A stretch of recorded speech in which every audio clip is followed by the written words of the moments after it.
Finaritra indray ny tenako tafaraka aminao ato anatin'ny fandaharana fantarony marina ny famorana ara-pomba malagasy sy ny famorana kristianina izay indray no resantsika ato anatin'ny fandaharana amin'ity androany ity ka manasanao anaraka hatramin'ny farany.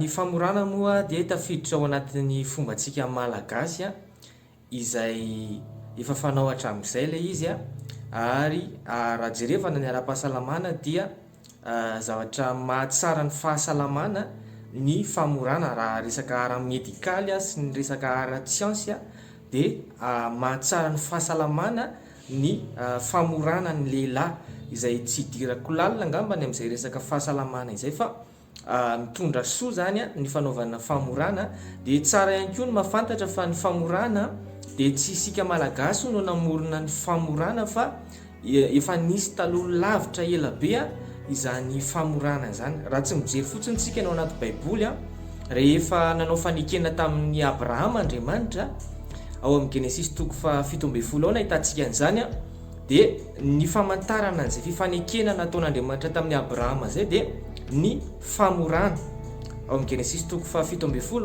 ny andininy 1:20 izy Andriamanitra mantseny Abrahama hoe aoka ho forana ny lehilahy rehetra amin'ny taranakao. Izay no afantarana fa nanao fifanekena tamin'ny Abrahama Andriamanitra. Zany hoe ny famorana zany dia efa nisy taloha lavitra efa tamin'ny andron'ny Abrahama zany raha ny ao anaty baiboly dia efa nisy ny famorana. Ary raha miresaka hoe famorana isika amintsika malagasy moa dia be dia be ny fomba maro amin'ny malagasy manana fomba be dia be isika indrindra fa niresaka famorana dia misy zavatra be dia be madinika izay fomba tsika malagasy ao anatin'ny famorana izay dia tsara ny fomba malagasy saingy tsy ny fomba malagasy rehetra nefa no sitrapon'Andriamanitra fa misy amin'izy ireny dia fanompo-tsampy ary izany indrindra no resantsika atao anatin'izao fandaharana izao hoe inona ireo zavatra izay tsy tokony ataontsika kristianina intsony raha resaka famorana isika ao anatin'ny zay zavatra zay. Dia tafiditra ao anatin'ny fomba malagasy amin'ny famorana ny fanontaniana mpanandro hoe andro manao ahoana ny tena mety afaka anatanterana an'izay famorana izay fanontaniana mpanandro izay dia zavatra tena tsy sitrapon'Andriamanitra ka tsy tokony ho ataontsika kristianina intsony rehefa ao anatin'ny famorana. Ny kristianina zany rehefa manao famorana dia tsy tokony hanatona mpanandro na olona mahafanta-javatra amin'ireny olona mpilalao hodina ny olona mpanandro na ny mpiskidy dia raha ny tenin'Andriamanitra mihitsy izay. Andriamanitra dia miteny any amin'ny Deutéronomie toko 7:20 ny andininy 10 Andriamanitra dia miteny hoe aoka tsy hisy eo aminareo mampandeha ny zanany lahy na ny zanany vavy any amin'ny mpanandro. Mbara ny tenin'Andriamanitra mihitsy fa Andriamanitra dia mandrara tsika kristianina mba tsy handeha hanatona an'izany mpanandro izany satria fanompo-tsampy izany, fanompo-tsampy izay fahavetavetana eo anatrehan'Andriamanitra. Ary ambara ny tenin'Andriamanitra fa ny mpanompo-sampy dia tsy mba handova ny fanjakan'Andriamanitra. Ny mpanompo-sampy dia tsy mba handova ny fanjakan'Andriamanitra. Any amin'ny Korinthianina voalohany toko 9 dia ny andininy 10 no milaza an'izay. Ny mpanompo-sampy dia tsy mba handova ny fanjakan'Andriamanitra. Ka noho izany mila hialantsika izay fanontaniana mpanandro izay rehefa hanao famorana isika satria fanompo-tsampy izay ary raha ny tenin'Andriamanitra izay. Ao anatin'izany koa hitantsika ao anatin'ny famorana dia ny resaka fangalarana fary izay hitantsika zany rehefa misy famorana.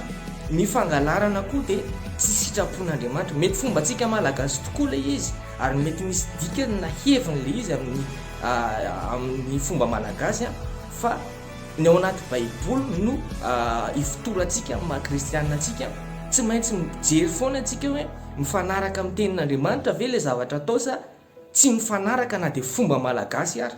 Ny tenin'Andriamanitra zao dia milaza mihitsy any amin'ny dity folo hoe aza mangalatra, voalaza ao anatin'ny dity folo zay. Dia zany hoe tsy azosika kristianina atao zany ireny fomba ilay hoe mangalatra fary ireny rehefa any anatin'ny famorana satria tsy sitrapon'Andriamanitra izay zavatra izay. Ho antsika kristianina mantsy dia ny sitrapon'Andriamanitra aloha no tokony mandeha aloha amin'ny zavatra rehetrarehetra, fa rehefa ohatr'izay dia lasa mikorotana isika.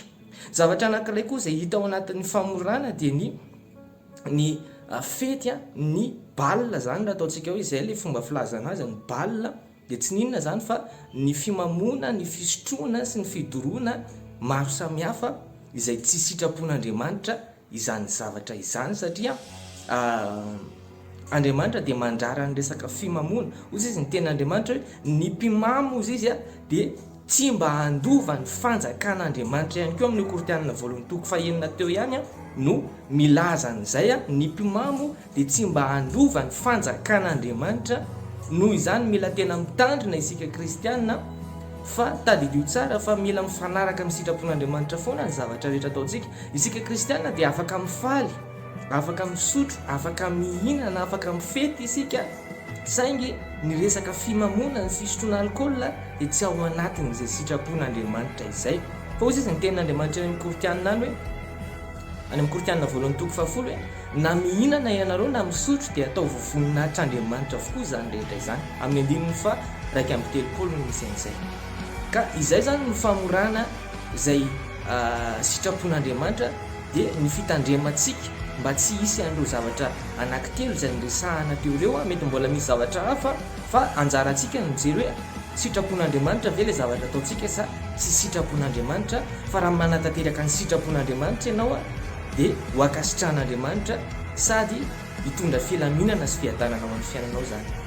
Mankasitraka anao nanaraka hatramin'ny farany dia mirary soa tahiny Jesosy daholo.